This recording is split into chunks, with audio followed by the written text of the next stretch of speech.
You hop in your car about to head to work, you open up maps on your phone, and you notice it's taking you on some crazy route. There's a really good reason for that.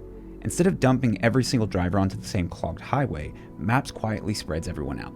Some people get the freeway and some get the side streets. If a road suddenly jams up, it reroutes you in real time. Your web servers deserve the same treatment. If you've got one server taking every visitor, you've got one highway at rush hour. Slow, fragile, and one crash away from a total gridlock. Today I'm going to show you how to turn your SonicWall firewall into that smart traffic controller for your web servers using a feature called NAT Load Balancing. To the outside world, you publish one public IP address. SonicWall calls this their virtual IP. Everyone on the internet connects to that one single IP address, and behind the firewall, you've actually got two or more identical servers. The SonicWall sits in the middle and decides which server each visitor lands on. That's your Maps moment. One destination typed in, traffic fanned out across multiple routes, so no single road, no single server gets overwhelmed. Now, how it spreads traffic is something you choose. First is sticky IP. A given visitor always gets sent back to the same server they hit the first time, as long as the server's still alive. Think of it like Maps remembering your usual commute and keeping you on it. This is the default, and it's what you want for anything with logins, shopping carts, web forms, because the session stays consistent. Round robin is the next one, so each new connection just cycles to the next server in line, even distribution, but no memory of who went where. Great for servers who don't need to remember anything about the user. And the part that really makes this like Maps live rerouting, probing. The SonicWall constantly pings your servers on the port they're serving. If one server stops responding, the firewall marks it as offline and stops sending anyone there. Visitors just keep flowing to the healthy server, and most of them never even know what happened. When the dead server comes back, it quietly rejoins the rotation. So for this demo, we're going to be using Open Speed Test, and these are on 10.0.110 and 11 at port 3000. So first we need to create the objects for this, so let's start with the addresses for the servers. So server 1 is in the server zone, and is at 10.0.100.10, and server 2 is at 11. Now we need to add these to a group. So let's go over here, click add, server group. Search up those ones we just created and add them in. Now let's create our services. So we need speed test, and that runs on UDP 3000.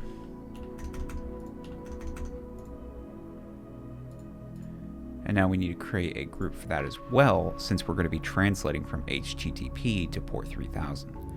So let's add a group. Speed test. Whoops. Group.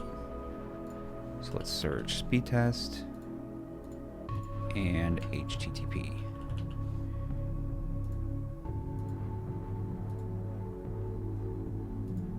So now let's go create our access rules and NATs for this. So first let's start with the access rule. It's going to be WAN to our server zone. We're going to restrict it to the server group we created, those two IPs, and ports, the speed test group we created. Now HTTP is included in this since we're going to be using NAT translation for service from HTTP to port 3000. So we need to make sure we include HTTP and 3000 into this. So let's add that. Now let's create our NAT rules. Let's add one, we'll name this inbound. So our source, keep any. Destination will be the X1 or WAN IP that you're going to use. Service will be HTTP. Source original. Destination will be the server group. And speed test. So now when someone connects to that WAN IP over HTTP, it's going to translate to those two IPs on the server group to port 3000. Now let's go to advanced actions. We can set our mode. So since we're using speed test, it has no accounts or any account tracking. We can set this to round robin so it'll evenly balance. Now let's go to high availability, enable probing. We're going to set this to TCP on port 3000. So let's save that. So now let's try this out. So if we grab our WAN IP, open that up here, we have speed test. So now let's test this out. I'm going to completely unplug one of the servers.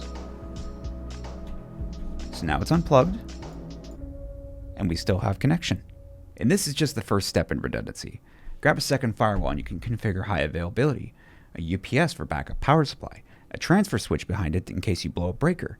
You can even set up failover in your DNS provider to reroute to another location in case catastrophic failure, ensuring your site never goes down.